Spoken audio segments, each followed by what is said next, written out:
Areola in goal, gifted, an absolute gift to Cavani, but Cavani did what all great strikers of that experience do. He was sharp, he's getting game time, he was on it like a flash, and whenever Cavani got that goal, you just felt that Man United were going to go on and win this game in a very windy evening at Craven Cottage. Stevie, what's changed with Pogba?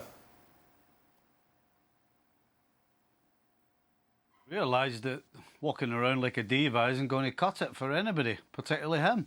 You know, he when he was playing previously, and, well, I say playing, he was on the field, he was holding the ball too long, he was trying to hold people off to try and show how strong he was, try to do little flicks to show everybody how clever he was. He's kind of lost that. He's now got his head down and he's running around and he's getting on with it, and everything else has just come together. I mean, this goal he scored isn't the first one. He scored a worldie a couple of weeks ago as well. So this is actually the real Pogba that we're seeing right now.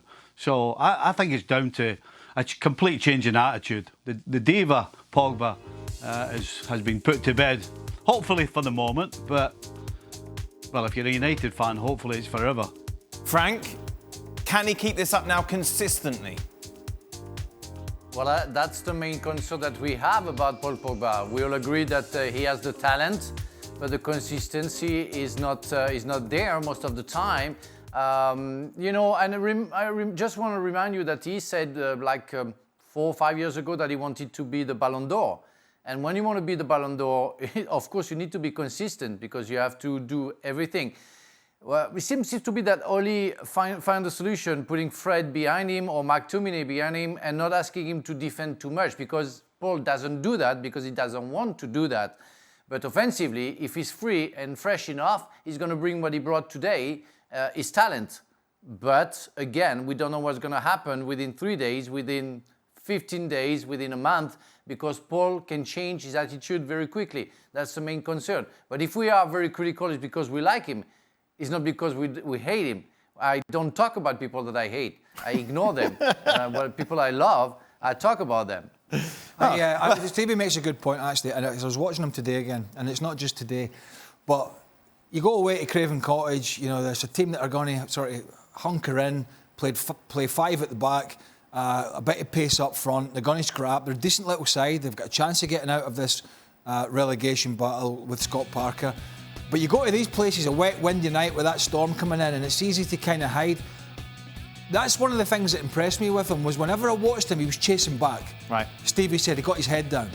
He was trying to win the ball back if he lost it. When they weren't in possession, he was chasing back in to help the fullbacks. We weren't seeing that from him before, so that's a huge bonus for Man United. Here's what I think, and we saw and heard Mino Raiola. Yeah, this is what I was going to say just a few weeks ago, coming out and saying that he wants to leave the club. Yeah, and I don't think that's changed. What I think may have happened here is there could have been and I'm surmising, I think there's been some sort of conversation. We said, listen, we can't just let you go in the summer for a pittance. So I need you to be the Paul Pogba that, and I'm talking about Solskjaer and his staff, I need you to be the Pogba that nobody can between now and the end of the season. Let's see what we can deliver for Man United. If we deliver success for Man United and you play well, we can start hiking your price again and we can work something out with a club. Because all of a sudden, if Pogba's in form, there's a Euros coming up in the summer that at this moment is still going ahead. He is back in the shop window big time. He's not back in it if he's sitting on the bench at Man United every week, which he was. If he's scoring goals like that, and the one he scored, I think it was at West Ham a couple of weeks ago, then all of a sudden, the elite clubs again are looking and saying, hold on, he's got a rocket up his backside again. That works for everybody. There's no losers in that scenario, whether it's his agent, whether it's him, or whether it's Solskjaer or Man United. There's no losers. And I think there is some common sense at the moment has come to the fore here and say, look, this is not doing anybody any good. Sure. Let's get out there, let's graft, show your talent, and then we'll figure it out in the summer, one way or another. I don't think him staying at Man United has changed. I don't think it's a major problem for them. But I think producing what we know he can between now and the summer works for everybody. That goes without saying. Him sitting on the bench works for no one. Thanks so much for watching ESPN on YouTube. And for more sports highlights and analysis, be sure to download the ESPN app. And for premium content and live streaming, subscribe to ESPN Plus.